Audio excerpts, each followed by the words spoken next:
All right, welcome everyone. As Brian said, I'm the president here of the IES, and I want to thank everyone for joining us. We wanted to do this recap because we know not everybody can make it, but there's a lot of interesting stuff that takes place at the annual conference, and wanted to make sure everyone's aware of what's going on, both just in the IES in general and at that meeting. So this year's meeting was in New York City a little over a month ago, right in Times Square. This is the first year of the new branding, the Lighting Conference, trying to kind of showcase that the IES is the authority within the US and globally when it comes to education and within the lighting sphere. So this is a little bit of an overview of where we're going to go. Not going to read this, but this will just kind of highlight what to expect as we go through this presentation. And that's right outside our hotel there in New York in Times Square. So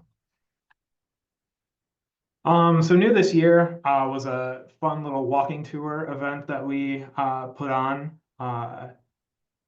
I don't think I mentioned it, but I'm also on the annual conference committee at the headquarters or society level. So I got to have like a firsthand and early access to all of these events to kind of help plan the conference. So did want to highlight this one a little bit because I think it was a really cool opportunity with the rich history that New York offered, as well as the diverse set of projects and ages. So this tour was put on by Sean Fillion. He's a program director at the New York School of Interior Design. And about 30 people walked around Midtown and went to 5 distinct sites with different stopping points along the way. Basically, the whole purpose is to kind of determine the evolution of electric lighting throughout New York and how those changes interact with the architecture that is being provided. And so we stopped at a bunch of different places. The first one was St. Patrick's Cathedral, which is seen here on the bottom.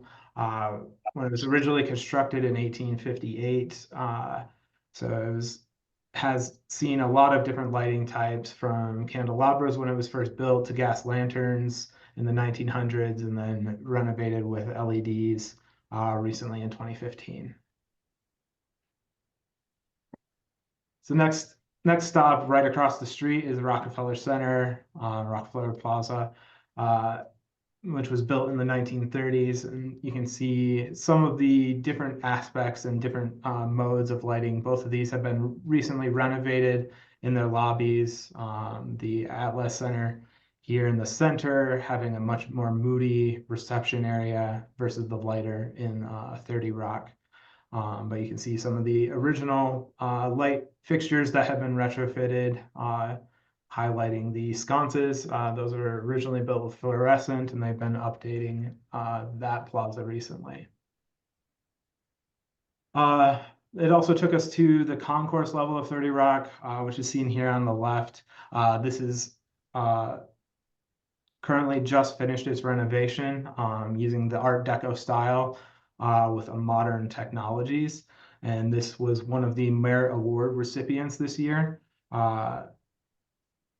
for their unique use of the Art Deco style mixed with them to kind of brighten this space up and make it a little more friendly for people to enjoy. The last stop on this tour was the Seagram's building. And the unique parts of this it was built in 1958, and it basically influenced the modern skyscraper with all of the windows. So this one used illuminated panels, which you can see here. They're all under various stages of retrofit right now. They were fluorescent tubes, and now they're going all LED, so they're in the process of that, but these are just completely illuminated ceilings. And yeah, it was a really cool little project and a nice way to introduce, before the conference started, the attendees to the city. So I'll pass it off to Allie. All right, so For the first official day of the conference, there were 3 pre-conference sessions, the first being the Leadership Forum, which brought together IES leaders from across North America and Canada.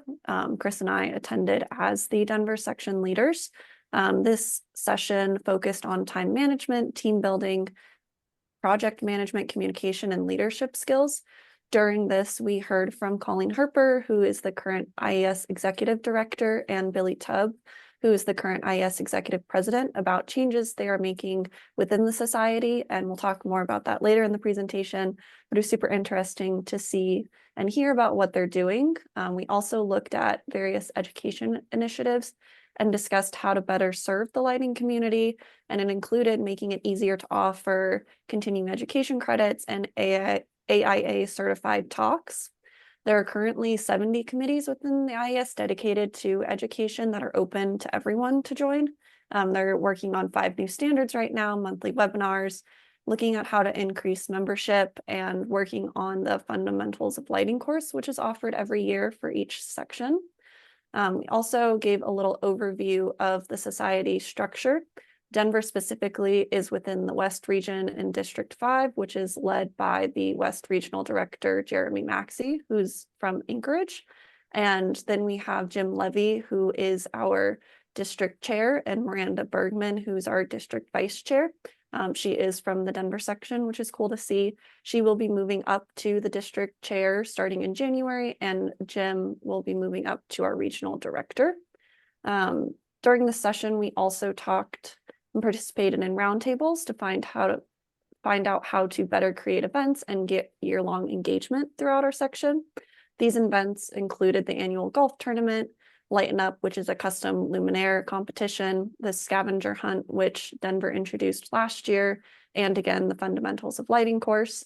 This really just allowed sections to talk about various successes and downfalls through the past year. The entire day was an opportunity to make valuable connections with lighting professionals. And we also announced a year-long format, which was cool to see. Their goal is to provide an opportunity for the IES leaders to meet once a month and engage as a whole, as a continuous effort to better the society. It'll be held on the 3rd Tuesday of every month, and it's open to everyone. We'll be discussing succession planning, reporting process, illumination awards, among other topics. Just want to emphasize Leadership Forum is open to everyone, not just the IES section leaders. We really encourage members and volunteers to participate and reflect on their experiences with the IES. Concurrent to the Leadership Forum during that day was the Global Lighting Summit, which brought together individuals and lighting organizations from around the world as a chance to connect and support each other. During that day, there was also the Emerging Professionals Day, which I will pass off to Cole to talk about. All right, thanks, Allie. Yeah, so while they were in the Leadership Forum, I was in this Emerging Professionals Day, which was really a great way to meet different professionals in the industry of various different backgrounds and all types of experience levels, as well as get us some experience and some exposure to some really great lighting projects in New York, as you can see with the Perlman Center there. So it started off with a Jeopardy formatted trivia on lighting related topics. So it was a good way to meet the people that you were participating in with your day, just at your table, who you were answering questions with, but also the professionals that you were asking the questions to and that were giving you feedback on your answers. We then moved into a structured networking hour, which consisted of all the various levels of professionals in the room going to separate tables, and then the emerging professionals could then go to those tables and just ask different career advice or lighting questions to those people. As a designer, I find it very helpful to talk to people that aren't designers about their opinions of designers and things of that nature, and how we can all work together to, make a project as successful as the Perlman Center, for example. We then took a tour of the Perlman Center. So we left the hotel, went down to the subway, went to the Perlman Center, and that was a really great opportunity for all the emerging professionals to see something like what I consider one of the pinnacles of lighting design. Like, it was a very in-depth tour. We were able to meet the designers on site from Tillotson Lighting Design, who's, I believe, a local New York firm. So we were able to talk with them, hear all of their challenges they experienced with this project, and see the final result, which was really rewarding, I thought, to see their amazing work come to fruition. And then if you can go to the next slide, Brian or Chris. This is inside the Perlman Center. You can see they ended up settling on some great custom LED pendants with these custom calibrated bars for different light output to shine through the marble. It's about a 1/2 inch of marble all the way around, so they had to custom tune to shine through and make it look as even as possible from the exterior. So it was definitely a lot of iterations for them to come to this, but it was great to hear their experience on this. And now we will get into some of the keynotes and sessions that we attended. The keynote speaker for this one was Amber Case. She is an author and a speaker, and her official title is Cyborg Anthropologist. She founded the Calm Technology Institute, which her entire talk was really just defining what she considered to be calm technology. And basically, it should require the smallest amount of attention and shouldn't take away from the task at hand. She gave an example of an automatic cat feeder, which was great because it didn't take a lot of attention, was informative when parts needed to be replaced, and communicated whatever needed to be. But unfortunately, the company who made it ended up going bankrupt, and the interface for it was proprietary. So the product couldn't keep functioning without the parent company. Therefore, it was no longer a calm technology because the pet owners were worried about this and it was taking up too much of their life, their attention. So it was no longer calm. Also talked about how the Roomba was a great calm technology because it communicated without speaking. It learned the environment, it was quiet, and it blended into the background. And she connected it back to lighting controls and how the system should follow suit in that and be super easy for the user to interact with and shouldn't really require a lot of attention to it. She does have all of this listed on her website, calmtech.com, where you can learn more about it and also hear her talks. And she was super interesting and very engaging the entire time. So it was cool to hear about. All right, so a big part of the conference is getting educational opportunities for everybody to get their CEUs. Returning this year, we had our pre-conference workshops. These were an additional cost, but really allowed everybody to go into a deeper dive into some of the topics that are interesting right now. So these are the different workshops that were put on with light and human health, really diving into how to actually design something that is recommended in our RPs. So that was a really cool one. The photometry in action. This one was held off-site at Parsons School of Design. So we were very lucky to have some of the faculty be able to put this on and use some of their classroom tools that they have for teaching to really dive deep. And of course, color science was a really cool one. And then the Dolly was a big topic this year. You'll see it pop up a couple of times, but really diving into more of Dolly, which isn't as popular here as it is in Europe. So that was the workshops pre-conference. Also, we had paper sessions. These are more research-based. People could learn about 2 different research topics during a session versus going to just a standard speaker session. These are the big things that are kind of the overarching ideas that are in the research right now. Light within the human eye, glazing, definitely still have a lot of the melanopsin and peripheral stuff.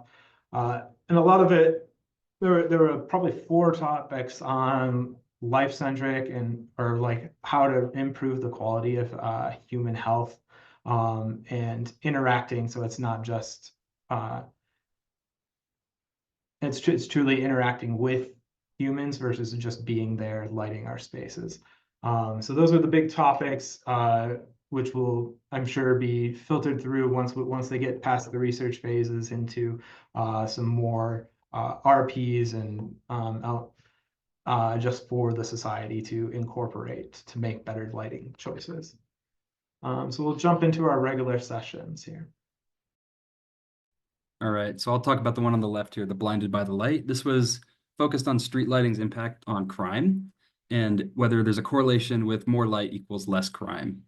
Short answer is no, that was not the case. That the presenter Nick Messler found was that half of all crime occurs in well-lit conditions, but also half of all crime occurs in poorly lit conditions. So there's not a huge correlation with lighting on crime. But he did a study with Pittsburgh, Pennsylvania, and Santa Ana, California, and that's what these two maps are of. It's basically he went around and made a photometric study of both cities and overlaid them with where the crime happens, and was trying to deduce if any variance of factors lighting related would affect crime. He also mentioned there's quite a few biases and incomplete theories in his studies, and that more research absolutely needs to be done on this topic. But as a designer, it's interesting to know that no matter how bright something may be, that crime could still absolutely happen, and it's not necessarily a deterrent in a lot of cases. It's just going to happen regardless, depending on where you are. So that was definitely interesting to see. For the session on the right, this was probably my favorite one that I went to. It was a case study for lighting a suspended sculpture over an intersection in Columbus, Ohio. The designer on this was Ardra Zinkon from Zinkon Creative Studio, and the piece itself was by Janet Eckelman, who has a lot of similar structures that she has built. She's also spoken in the past at Light Fair and IALD and Light in Americas. So she had a good understanding going into this about what she wanted for the lighting of her piece. This talk really touched on the challenges faced with how to light this. Like I said, it was over an intersection, but it was surrounded by 3 historic buildings. And so there was a lot of challenges for how to mount the fixtures to it. During this, the designer talked a bit about the aiming studies and calculations and renderings done in order to make everything look how they needed it to. And they talked a little bit about the control sequence, and they ended up going with a set of preset scenes that lasted about 6 minutes and is cycled throughout the night. And it usually ends around 10 p.m. as to not disturb the rest of the area. It is currently a permanent installation in Columbus and is quickly becoming a tourist attraction. So it was really cool to see.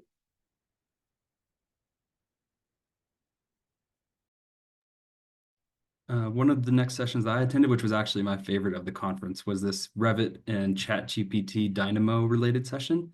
It was given by Amber Wu, and she talked about the potential of integrating AI and coding into like designers' lives.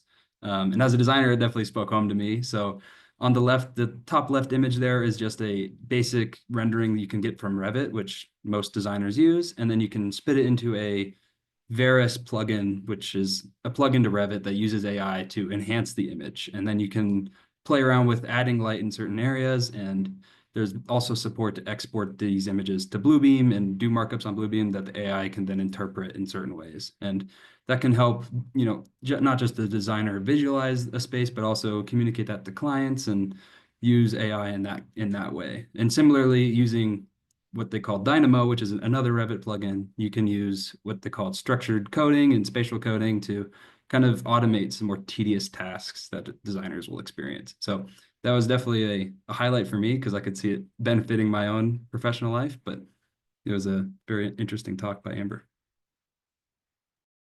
Cool. One of the other ones that I went to was centered on sustainability and the various terms being used currently, specifically focused on the Declare label and the environmental product declaration.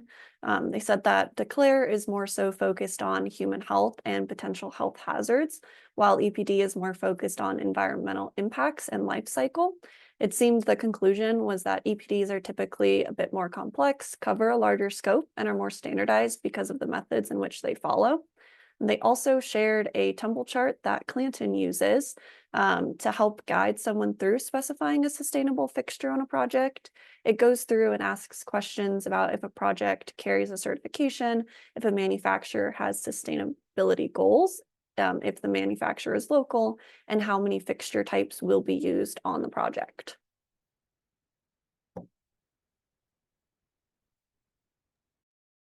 All right. One of the next sessions we attended was the one on the left, the designing to programming.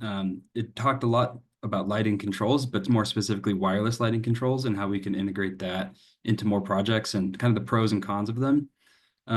What Lauren and Brennan really struck home was the pros of it being cheaper, but also having energy efficiency long term, but also that it's more flexible for end users to recalibrate and reprogram a space with wireless versus wired controls. They also discussed that the best time to get in the conversation of wireless controls is during SDs and make sure you have client buy-in, because a lot of clients are hesitant with it because it's kind of an unknown in a way, but there are a lot of success stories that you can point out in SDs and point to and say it will save you money. There's a lot of benefits to wireless controls. There's also potential in the hospital examples that they were giving for integration with technologies such as clapping your hands, bringing the clapper back to turn on and off lights for physically disabled patients, but also like wiring the controls to be circadian rhythm per patient, so they can have circadian dimmable lights for their application and also tie in with certain like audio-visual components of their room and their environment to really give each patient the care that they deserve. So that was definitely a great, I guess, case study on wireless controls in hospitals, but also just in general and learning about a lot of the pros that come with it. Cool. For the session that's on the right there, it was one of many Dolly related talks. This one specifically looked at a bit of outlining what Dolly is and how it compares to the other systems. They presented a case study where the speakers had specified Dolly in a project, and the contractor for the project came back saying it was too expensive and wanted to BE to a 0 to 10 volt system. And the presenters asked the contractor to present a line-by-line comparison between Dolly and the 0 to 10 volt system. And turns out the contractor had added a 27% markup to the Dolly system. And if that same markup had been applied to the 0 to 10 volt system, the Dolly would have actually been 5% less expensive. I think their conclusion was Dolly in practice can be less expensive, but contractors might not understand it or know how to use it, so their preference is not to. So that was super interesting to hear. And some of the other notable sessions, there were, I believe, 28 different sessions that people could attend to. So there was a lot of different projects. Some of these being more research based, but some of them like what makes it bright, mitigating perceptions of glare, what is semantic interoperability. These were all presented by members of the Pacific Northwest National Laboratory, who do a lot of research on lighting and controls before it goes to the Department of Energy. So those ones are always very high level and really diving into what's going to be next in the lighting community. One that I wanted to highlight was the Breaking Dawn, the challenges and consequences of light pollution remedies. This one was presented by researchers based both in Sweden and at Penn State. And they were basically looking at what effects doing anthropomorphic lighting has both on human perception of safety and security, because we all know certain lighting along coastlines can have negative effects on turtles and wildlife. But then if you're designing for that, how does that impact humans who are also using similar spaces, walkways, that sort of thing? And there's definitely some drawbacks in terms of human safety. If you're lighting just the ground, you're not able to see human faces. So there are some pros and cons that you have to kind of be mindful of when you're designing in those spaces. But yeah, there's a lot of presentations as part of the conference committee. I got to see all of them and help vote on which ones were going to be available for the attendees. So if any of these sound interesting, or any of the ones that were previously talked about in the highlighting by Allie and Cole. Just shoot a message to us. We'll have the email at the end, or you can drop it in the chat. We can look at getting some of these speakers to come into Denver if they sound interesting and you want to learn more on those topics. So we can look at putting in together some other events to go over those. So next up is Illumination Awards. Cool. On the last full day of the conference, we all got to attend the Illumination Awards Gala, which is hosted every year at the IES conference. They highlight all of the different awards that were submitted for merit, and these 6 Denver-based projects got merit awards, which included ones from AE Design, LS Group, HLB, and Stantec. If you pop to the next slide, we got pictures of all of them, as they were showing through their slideshow, which was really cool to see. Very happy for our Denver friends out here. If you go to the next slide as well. These are a couple that I found particularly interesting as they were going through the awards. The first being the Wave, which was designed by Danny Loft Light and Perception Studio. It's located in Athens, Greece, and is an office building that uses varying intensities of light to create a wave illusion on the exterior of the building. The next one was the Space Needle redesign. The designer from Nateo created a custom gobo to mimic the shadowing of the Space Needle and avoid glare in the viewing deck at the top. And last one was the Chanel Fashion Manifesto by Studio ZNA. They used lighting to guide people through history of fashion, using wayfinding and highlighting various pieces throughout the exhibit. There is a full list of all of the Illumination Awards winners in the September 2024 edition of LDNA magazine, which is free for all IES members. So you should check that out.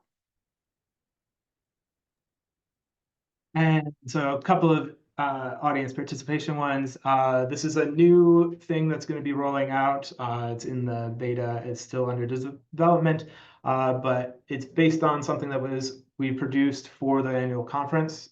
So we are putting together a map of Illumination Awards recipients that is available for anybody to take a look at. So you can, if you're traveling to different places, you can see what award winners have been in that area, so you can check them out.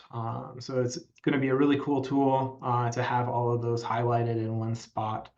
We did something similar for the New York-based winners and merit recipients, so people were able to do their own walking tour to see some of those sites. So this will be more populated in the next couple months. So. All right, to wrap most of it up was the industry progress report.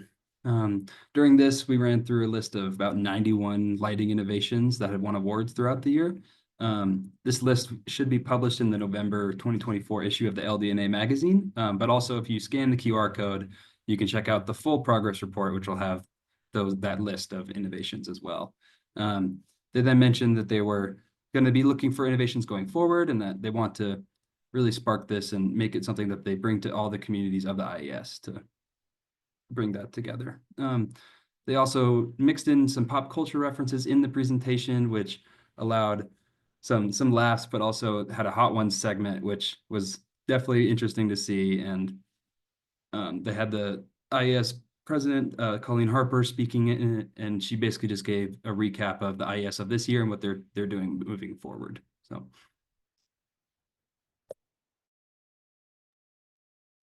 So as part of that, and just a theme throughout the conference, the opening session, leadership forum, big thing of the conference is to really talk about what the state of the IES is.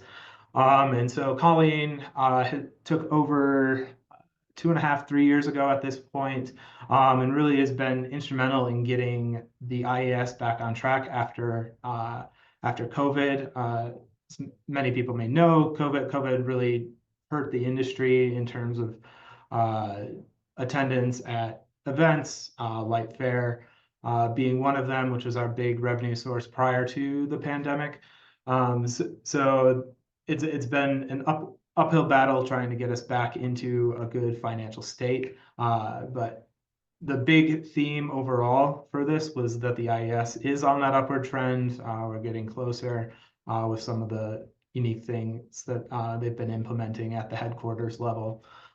This conference had 500 attendees, which is the first time since Portland in 2017. And it was also one of the most diverse crowds of speakers and attendees. We had speakers both from Europe and from South America. Some of the strategic partnerships that are helping get us into a better position. This one was just announced this past week, but it was hinted at the conference, was partnership with NEMA for our standards development committees, to doing cross-pollination, basically, to have them on our committees and us on their committees as it relates to lighting events. The next one was the Messe Frankfurt, which was announced earlier this year. They're partnering along with the IES and IALD to relaunch Light Fair. So they're the company behind Light and Build, which is really big over in Europe. So they're going to be one of the stakeholders in Light Fair, which the next one under this revitalized partnership will be in May 2025 in Las Vegas. The third one is Sage Publishing. They're taking over the editorial aspects of LDNA magazine. So it'll continue to be a better free product for IES members, and as well as it helps reduce IES overhead. Some of the other big topics, international expansion. That's one of the big avenues that they're looking for revenue generation for the society. The Middle East section was just started, and our South and Central America sections continue to be a big driver of the IES membership growth. Some of the other events that have started recently, Light and Justice Symposium. There's the Street and Area Lighting Conferences, which I believe is coming up this week or next week, which is a big thing. And then the Aviation Lighting Committee Conference. All of those are getting more involvement with the IES. They're all associated with the IES, but they've kind of been on their own, so they're kind of wrapping them together again. And the last thing we wanted to highlight was the NCQOP, which is the organization that administers the LC credential. The IES has taken over the administrating of that. And you may have seen a bunch of people with their LinkedIn getting their badges. That's a new way to certify that they've got that credential. So those are the big highlights of the IES. Overall, just the feeling was really good, and we're in a much better place. So just some highlights. Obviously, being in New York, we got to take in the sights, so that was also part of our stuff. Got to see some good art, some past recipients of awards, Little Park. So wanted to highlight those as well. And hopefully this has sparked some interest. They've announced the next lighting conference for next year, going to be in Anaheim, California, literally right across the street from Disneyland. So be definitely a good time to start blocking out that in your calendar, talk to your bosses, get that approved, because you'll have lots of opportunities. There's over 22 credit hours that you can get for continuing education. So definitely want to save that date. And now questions. We saw a couple pop up, so we can, Brian, if you want to read those. Yep. This one looks like it can be a two-part question, but part one is, what were your thoughts on Dolly? And do you see that moving to the States? Part two then is a little bit about actually getting Dolly implemented on projects despite hesitancy from contractors. Should there be more training and awareness? Yeah, so the Dolly, I think they're really trying to push that with the Dolly 2 initiative. I think it's going to require a concerted effort from designers, and that seems to be how it was coming across in the presentations is that it's really about education and both educating contractors in order to get it adopted and not be eat out, but also advocating to owners about the flexibility and the just the added levels of control that you can have for these projects. And it's not going to be right for everyone, but I think with the new standard that's coming out, I think it's definitely going to have a resurgence as we saw with the multiple talks, but it's going to be something that's going to we're going as the lighting industry, we're going to have to be advocates and in learning and then advocating for it.